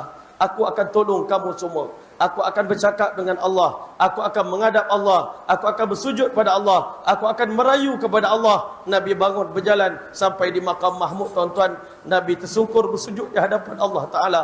Nabi puji Allah. Nabi kata, wahai Allah, wahai umatku, Allah Ta'ala akan mengilhamkan aku di makam Mahmud itu dengan doa dan tasbih yang tak pernah aku puji Allah dengan doa ini sewaktu aku berada di dunia. Hanya doa itu khusus untuk aku puji Allah di makam yang terpuji itu. Nabi SAW menangis merayu kepada Allah, ummati ya Allah, ummati ya Allah, ummati ya Allah. Kasihanilah umat aku ya Allah. Tolonglah mereka ya Allah. Bantulah mereka ya Allah. Segerakan hisab untuk umatku ya Allah. Tuan-tuan yang dirahmati oleh Allah Subhanahu Wa Taala sekalian. Bila Allah tengok kekasih dia menangis tuan-tuan. Maka di waktu itu ulama kata Allah suruh Nabi bangkit tuan-tuan. Bangun wahai kekasihku. Dah banyak air mata kamu tertumpah di atas muka bumi, di atas tikar sejadah. Sewaktu kamu hidup di dunia dahulu. Tiap-tiap malam kamu doakan untuk umatmu. Tiap-tiap malam kamu doakan keampunan untuk umatmu. Tiap-tiap malam kamu berdoa untuk umatmu. Wahai Muhammad sallallahu alaihi wasallam, di sini kami tak benarkan lagi air mata yang mulia ini tertumpah. Ya Muhammad, irfa' ra'sak, angkat kepala kamu, sal tu'ta, minta apa saja permohonan yang kamu nak minta pada hari ini wahai kekasihku. Isfa' tu syafa', pilih siapa saja yang kamu nak syafaat di kalangan umat kamu, pasti aku tak akan terima syafaatmu. Nabi SAW beritahu, innallaha ta'ala khayyarani, Allah pernah bagi peluang kepada aku untuk memilih baina an yakuna nisfi ahli jannah min ummatik, kamu nak separuh ahli syurga umat kamu pun kami bagi, ataupun kamu nak pilih syafaat wahai Muhammad sallallahu alaihi wasallam. Nabi kata, aku tolak tawaran yang pertama, aku ambil tawaran yang kedua, syafaati li ahlil kabair min ummati. Tuan-tuan pergi Madinah, hadis ini tertulis di dinding Raudah Al-Mubarakah tuan-tuan. Syafaatku kata Nabi adalah untuk orang yang melakukan dosa-dosa besar di kalangan umat aku. Kalau kita hari ini selamat masuk syurga bukan kerana kita orang baik tuan-tuan. Bukan kerana kita buat dakwah hebat. Bukan kerana 4 bulan kita. Bukan kerana 40 hari kita. Bukan kerana 2 jam setengah kita. Bukan kerana tahajud kita. Kita dapat selamat di alam akhirat berkat syafaat daripada Nabi Muhammad sallallahu alaihi wasallam. Inna awlan nas bi syafaati yaumil qiyamah. Tapi dalam ramai-ramai orang yang dapat syafaat, Tuan-tuan yang mulia, Nabi akan pilih orang yang akan mula-mula dapat syafaat. Orang yang paling istimewa di kalangan umat Rasulullah sallallahu alaihi wasallam. Nabi kata, "Aktarhum alayya salatan." Orang yang paling banyak berselawat kepada aku di dunia ini, merekalah orang yang paling awal akan dipilih oleh Nabi SAW untuk diperkenankan, untuk diselamatkan daripada azab dan kesengsaraan di padang mahsyar. Bahkan tuan-tuan yang mulia, hadis ini pun dah tersebar dalam TikTok, tak tahu siapa buat. Ketika mana sebelum Nabi wafat, Allah Ta'ala khabarkan berita gembira kepada baginda sallallahu alaihi wasallam. Yadkhulunal jannata sab'una alfan min ummati. Akan masuk syurga 70,000 orang di kalangan umat aku ke dalam syurga min ghairi hisabin wala azabin. Mereka tak akan dikenakan hisab dan tak akan kena azab. 70,000 orang umat Nabi sallallahu alaihi wasallam akan terpilih. Dan sudah tentu kita semua tak layak masuk dalam 70 itu, tuan-tuan. Bilangan sahabat Nabi pun dah 124,000 dah, tuan-tuan. Habis dah. Semua tiket 70,000 telah diambil oleh para sahabat. Tetapi tuan-tuan yang mulia, di hari kiamat Nabi beritahu dalam hadis yang lain, ma'a kulli alfin sab'una alfan. Daripada 70,000 itu, Allah Ta'ala akan ambil daripada setiap ribu itu 70,000. Berarti ulama bilang-bilang sekitar 49 bilion umat Rasulullah SAW ditambah lagi untuk dapat masuk syurga tanpa hisab, tanpa azab. Mudah-mudahan insya-Allah kita termasuk, tuan-tuan. Amin. Mudah-mudahan mak ayah kita pun termasuk, tuan-tuan. Mudah-mudahan adik-beradik kita semua masuk, tuan-tuan. Anak isteri kita, keturunan kita, cucu kita, jiran tetangga kita, orang kampung kita, semua umat Islam kalau boleh masuk. Tetapi tuan-tuan yang mulia, tak ada seorang pun tahu siapa di kalangan mereka yang bertuah itu. Bahkan Nabi SAW beritahu, ma'a thalathin min hathayatir rahman. Allah tambah lagi dengan 3 kali. Allah Ta'ala ambil, Allah lempar, Allah ambil, Allah lempar, Allah ambil, Allah lempar. Tak ada siapa yang tahu berapa banyak bilangan manusia yang terpilih oleh Allah di kalangan umat Muhammad SAW akan dapat masuk syurga tanpa hisab dan tanpa azab. Allah tambah lagi dengan 3 genggaman daripada genggaman Ar-Rahman. Itulah kita, tuan-tuan. Nasib baik kita ada Rasulullah SAW. Kalau kita lahir di kalangan umat Nabi Nuh AS, Nabi Nuh tak percaya dah kat kita, tuan-tuan, di hari kiamat. Kalau kita lahir sebagai umat Nabi Musa AS, Nabi Musa tak layan kita pada masyar. Tapi kita bertuah ada Rasulullah SAW. Tapi dalam keadaan itu pun kita di akhir zaman dilupakan Nabi. Malu nak amalkan sunnah Nabi. Selalu lupakan sunnah Nabi SAW. Selalu lupakan Rasulullah SAW. Lupakan selawat. Hari Jumaat pun berat nak selawat pada baginda sallallahu alaihi wasallam. Sebagai tanda kita terima kasih pada Nabi, ayuh kita azam nak buat kerja dakwah ni sungguh-sungguh, tuan-tuan. Dakwah adalah warisan Nabi pada kita, peninggalan Nabi pada kita, tangisan Nabi pada kita. Dan tuan-tuan yang mulia, setelah Nabi angkat kepala, Allah beritahu, wahai Muhammad, sekarang aku akan mulakan hisab untuk umatmu, wahai Muhammad. Tetapi kata Nabi, hisab untuk umatku pula 500 tahun lamanya, Masya Allah. Di dunia kita seronok jadi orang kaya, rasa hina jadi orang miskin. Di padang mahsyar orang miskin pula bertuah, kerana Allah pilih orang miskin dihisab terlebih dahulu daripada orang kaya. Orang miskin akan masuk syurga 500 tahun lebih dahulu pada orang kaya.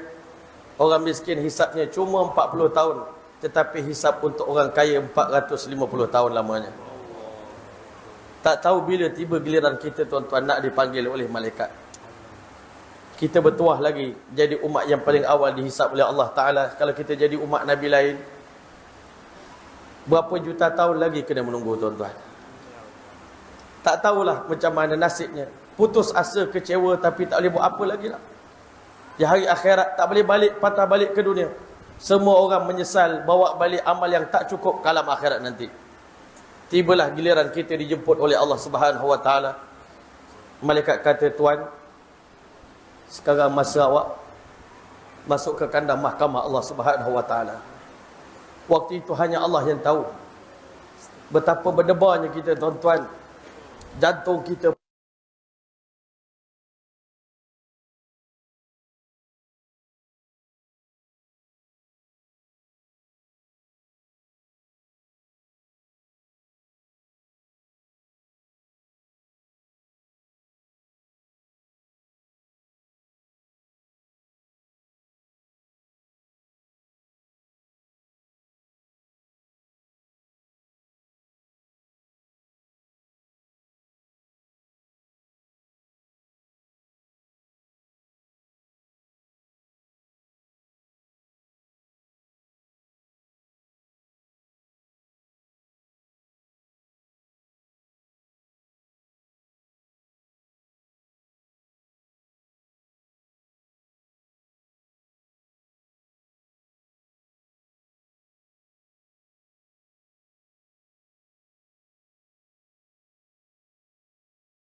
wala yanzuru illa an-nar, dia tidak melihat melainkan lautan api neraka, tuan-tuan.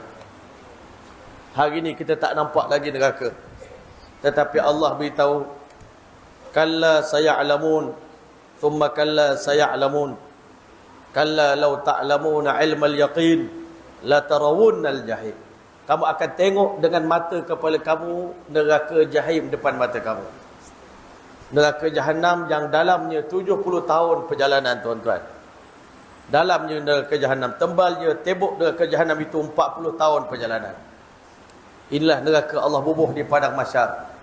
Siapa yang gagal jawab soalan daripada Allah Ta'ala akan dihumbankan ke dalam neraka yang dalamnya 70 tahun perjalanan. Allah nak tunjuk, aku bukan main-main dengan kamu di dunia dulu. Aku dah beritahu sungguh-sungguh, tapi kamu yang anggap ini main-main.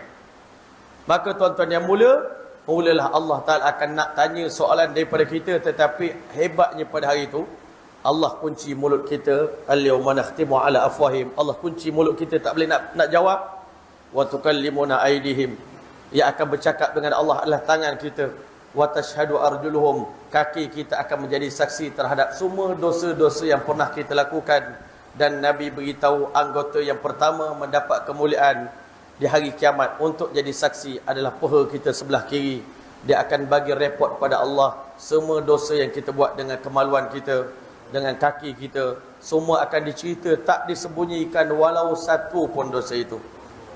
Dan mahkamah itu dibuka kepada semua orang boleh tengok. Hatta Nabi-Nabi pun tengok dosa yang pernah kita buat. Di mana kita nak letak muka kita bila Nabi Muhammad sallallahu alaihi wasallam tertunduk, tak sanggup nak tengok dosa-dosa yang pernah kita lakukan, tuan-tuan.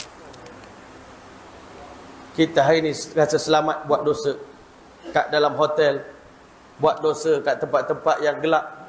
Kita rasa tak ada siapa akan tahu dosa yang pernah kita buat. Allah kata kamu tak akan selamanya mampu nak lari daripada disaksikan dosa kamu oleh seluruh makhluk-makhluk yang kami ciptakan. Hatta kulit-kulit kita ni akan bercakap dengan Allah nanti di hari kiamat. Kita tanya, wahai kulit, kenapa engkau cakap? Patut engkau defend aku, ni engkau pula khianat pada aku. Lu kulit beritahu, Allah Ta'ala yang bagi segala benda boleh bercakap. Allah bagi kami suara boleh bercakap. Kami akan report segala benda yang pernah kau lakukan kepada Allah Ta'ala. Mampu ke kita nak lari daripada kulit kita sendiri, tuan-tuan? Hari itu, tuan-tuan, hanya Allah saja yang mampu memasukkan kita ke dalam syurga dengan rahmatnya, tuan-tuan. Kalau ikut ibadat kita langsung, tak ada lah, tuan-tuan. Di hari kiamat nanti ada satu orang yang bawa amalan 500 tahun nak ditebus dengan syurga Allah Ta'ala. Allah kata masuklah syurga dengan rahmatku. Dia kata aku nak masuk syurga dengan amalku. Allah kata masuk syurga dengan rahmatku. Tak, wahai Allah, aku nak masuk syurga dengan amalku. Allah kata timbang nikmat mata yang pernah dia gunakan selama dia di dunia dengan ibadah 500 tahun. Sebelah biji mata pun tak mampu dibayar dengan ibadah 500 tahun. Mana kita nak bayar dengan ibadat kita pada hari ini. Sebab itulah, tuan-tuan rahmati Allah, sebelum kita menyesal, maka tuan-tuan kita kena usaha sungguh-sungguh. Dakwah ni bukan benda main-main, agama bukan benda main-main. Ini benda yang sangat serius, tuan-tuan.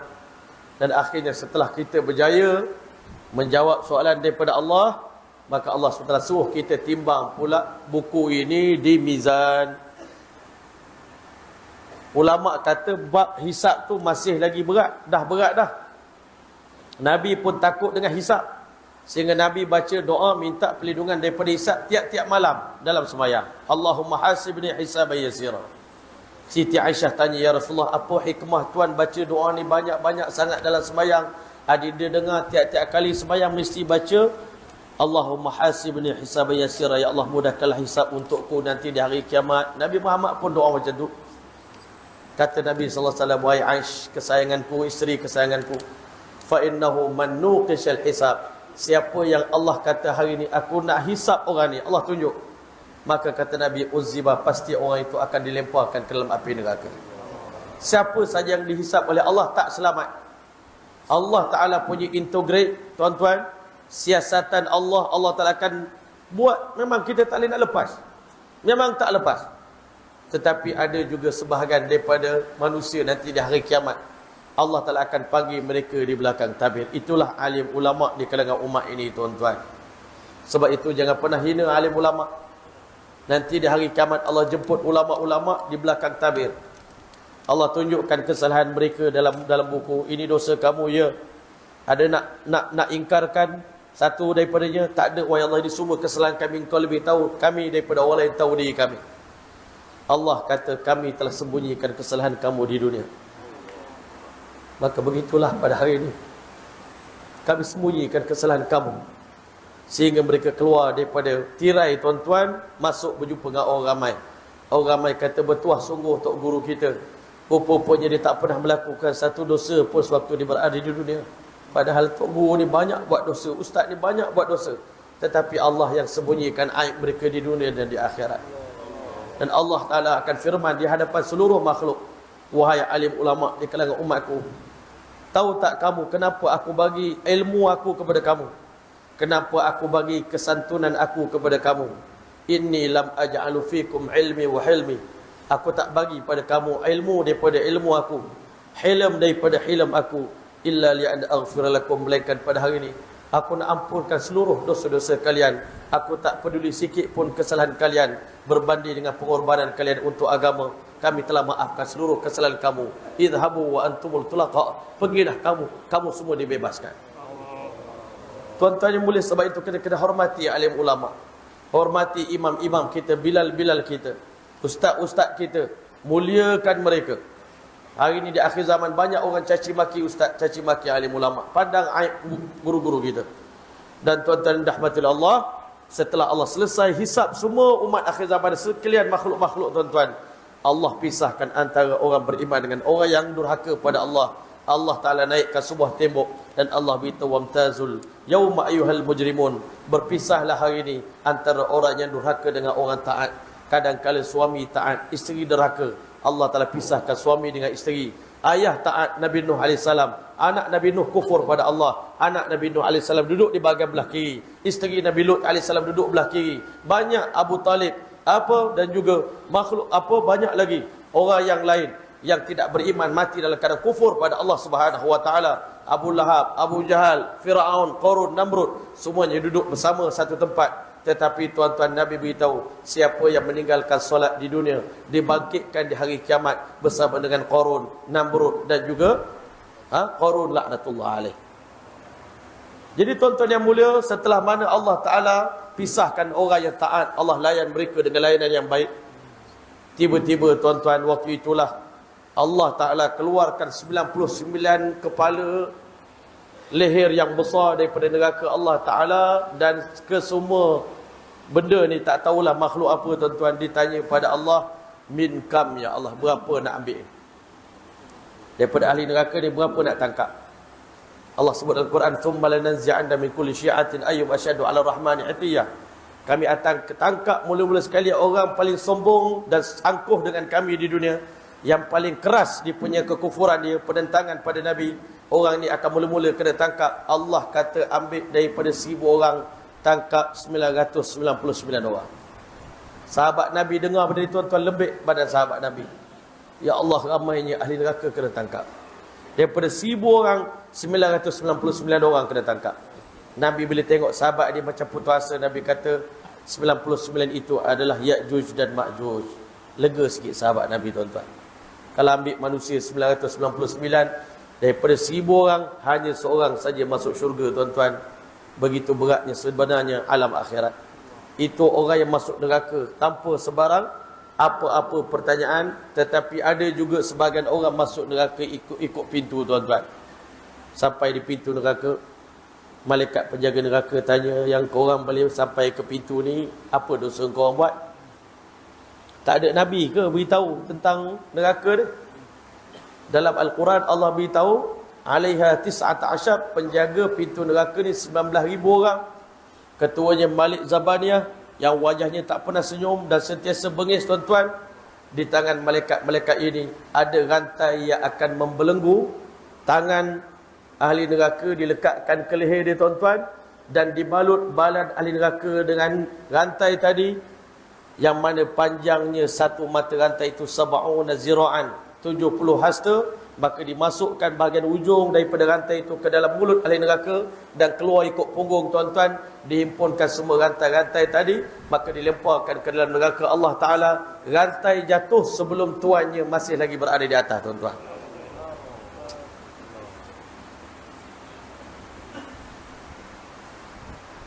Nak cakap apa lagi, tuan-tuan? Neraka ni Allah Ta'ala buat tempat untuk Allah azab orang yang ingkar pada Allah. Degil sangat. Sebab itulah hari ni tolong jangan jadi orang degil. Serahlah diri pada Allah. Mengakulah diri kita hamba Allah Ta'ala. Kita bukan siapa-siapa pun. Dan kita tak akan mampu nak tanggung azab Allah Ta'ala. Ada orang kata, ustaz, kami hadap je nanti azab neraka. Tak ada siapa mampu bertahan, tuan-tuan. Allah cerita dalam neraka, 3 golongan. 3 kali ahli neraka merayu nak keluar pada neraka. Yang pertama, mereka jumpa wa qalu li khazanati jahannama ud'u rabbakum yukhaffif anna yawman minal adab. Wahai penjaga neraka jahanam, tolong doa pada Allah, merayu minta kami nak berehat satu hari, tolong bagi ringan sikit je azab neraka, kami dah tak mampu bertahan. Maka kata waktu itu malaikat beritahu, qalu awalam taku ta'tikum rusulukum bil bayinat, qalu bala, qalu fadu. Dia cakap, sebelum ni kat dunia kan Rasul dah beritahu semua dah benda. Maka berdoalah kepada Allah Ta'ala. Penjaga neraka tak tolong mereka. Kalau begitu, jumpakan kami dengan malaikat Malik. Kami nak bercakap dengan Malik Zabaniyah. Maka berjumpa dengan Malik, wanadaw ya Malik liyaqdi alina rabbuk. Kalau tak dapat kurang azab, kami nak minta matikan kami dalam neraka ni, tak hidup dah. Sebab duduk dalam neraka ni la yamutu fiha wa la yahya. Nak kata hidup tidak, mati pun tidak. Maka kata di malaikat Malik, qala innakum makithun, you people will be stay here forever and ever. Don't talk too much. Jangan cakap banyak, duduk diam-diam. Akhirnya mereka merayu pada malaikat Malik, kalau Tuhan tak nak tolong kami, izinkan kami menghadap Allah Ta'ala. Kami tahu Tuhan Allah Maha Pengampun, Maha Penyayang. Allah tak akan siksa kami macam ni. Tuan-tuan, mereka naik panjat neraka, tuan-tuan, ulama kata 6,000 tahun dipanjat tembok neraka jahanam.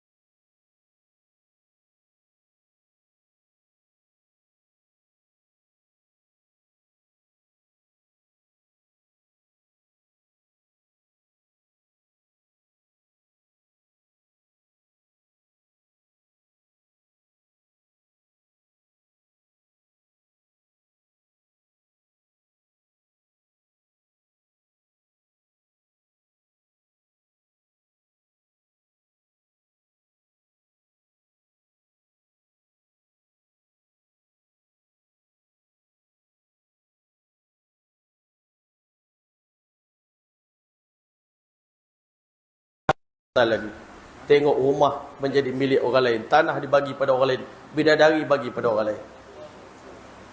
Tetapi ahli syurga, tuan-tuan, Allah layan mereka.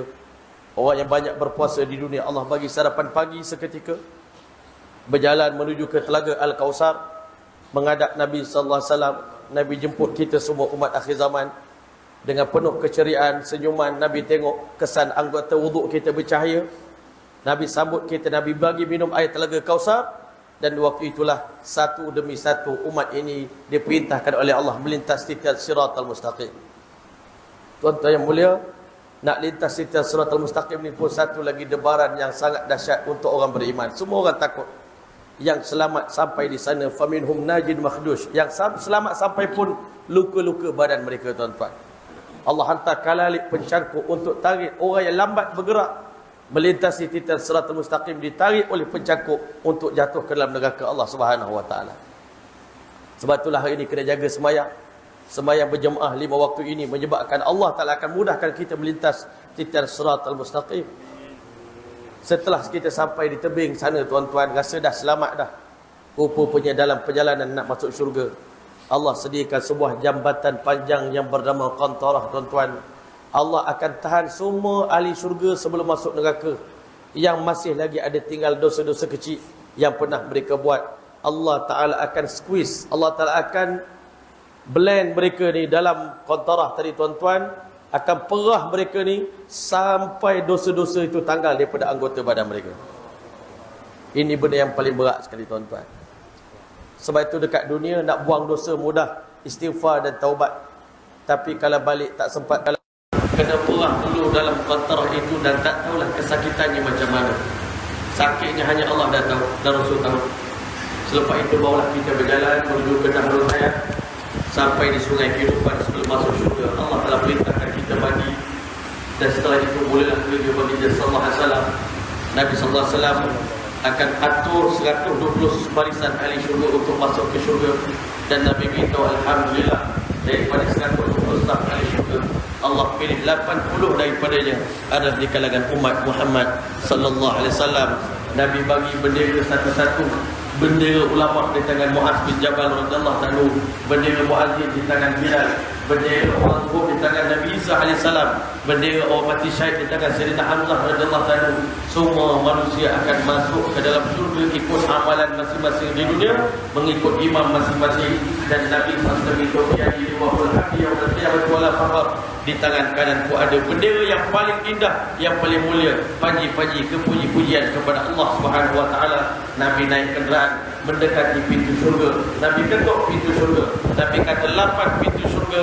Satu Allah buka di dunia itu pintu taubat. Allah tak pernah tutup pintu taubat melainkan sebelum kiamat. Tetapi bila sampai di syurga tuan-tuan, Allah turun Nabi ketuk pintu syurga. Pintu syurga ni seluas 2 bulan perjalanan. Besarnya pintu syurga.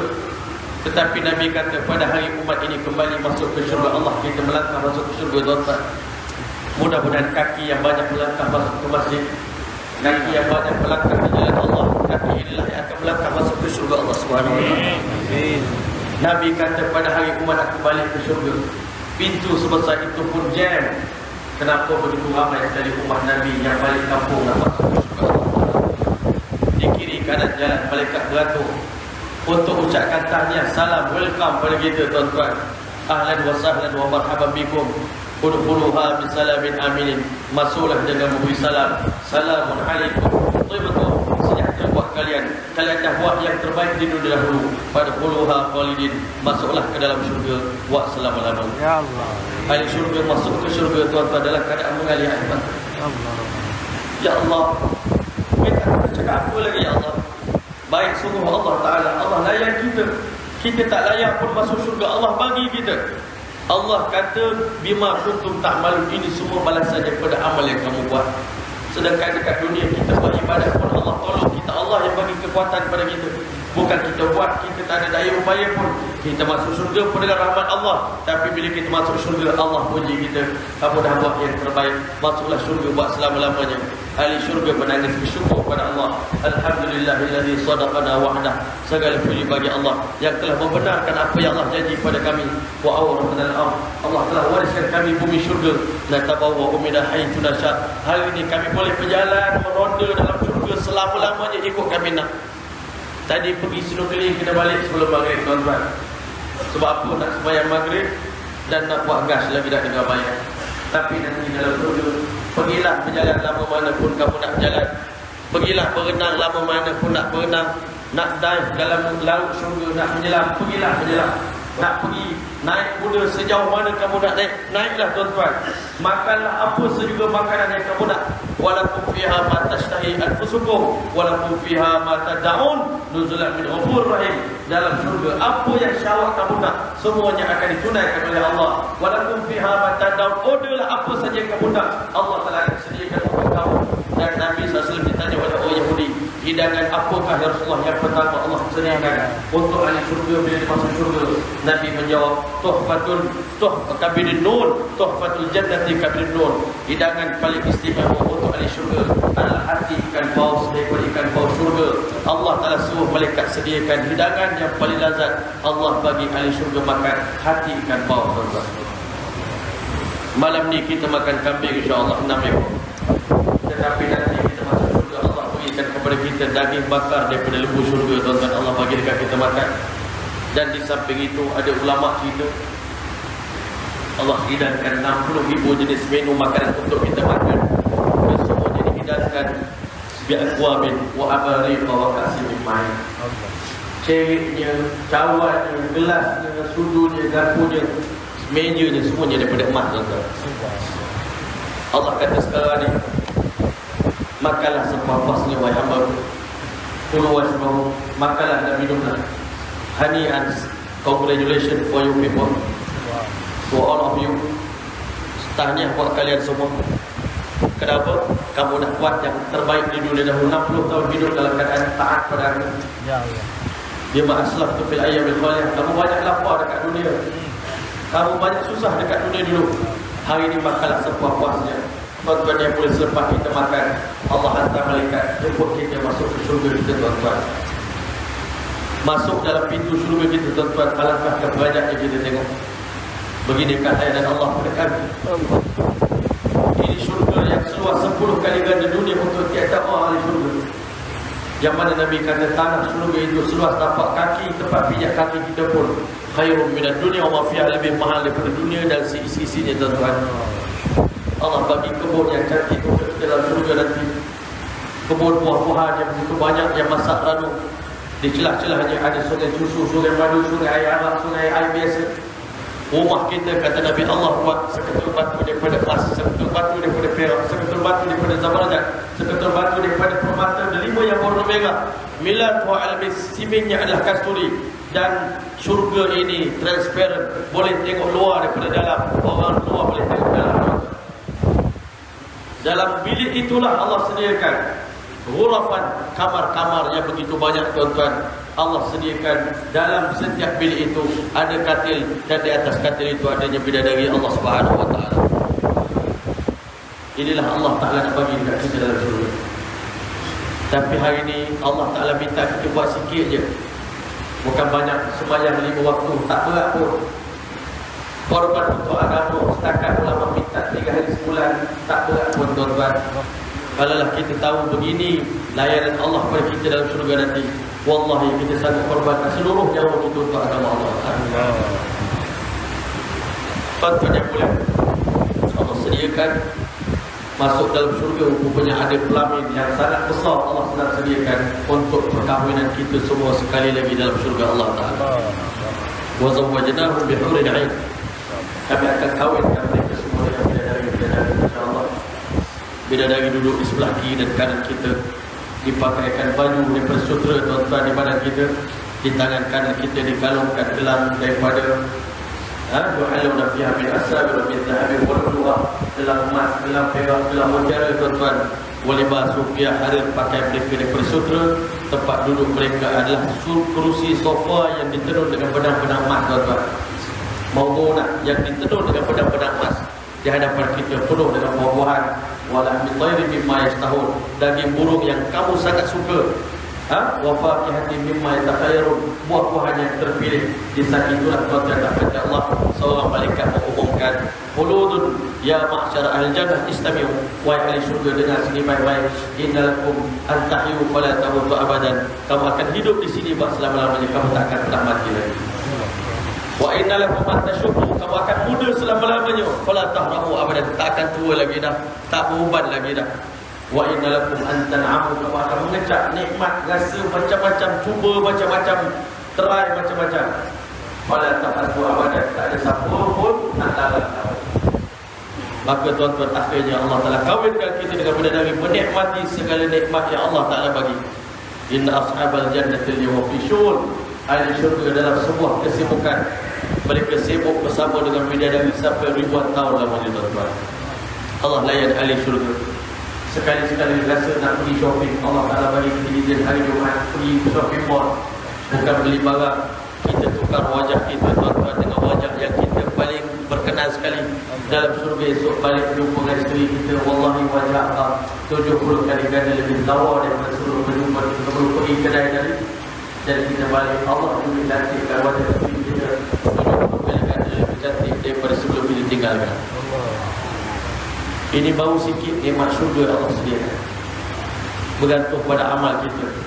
Tapi nanti orang masuk syurga pun menyesal, tuan-tuan, kenapa kelalah atau begini, banyak lagi aku korban. Jadi sebelum kita menyesal, tuan-tuan, insya-Allah sama-sama kita azab. InsyaAllah umur kita pun dah tak lama dah, kalau masuk umur 40 ke atas ni tuan-tuan. Kita dalam mood sedang berhati-hati dan juga menunggu bila-bila saja malaikat maut akan jemput kita, panggil untuk kita kepada Allah Ta'ala. Jadi kerana itu kita buat program rehlah ni tuan-tuan, sebenarnya bukan untuk tuan-tuan.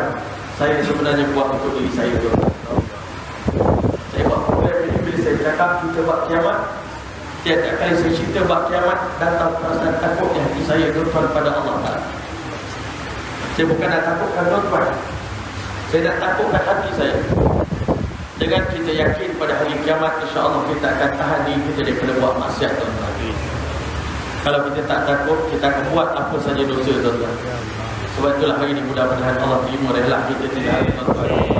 Allah terima pengorbanan tuan-tuan, sikit sebanyak susah payah dengan masalah-masalah yang datang. Itu ujian daripada Allah. Memang nak bagi kita ni pahala lebih, Allah telah uji kita.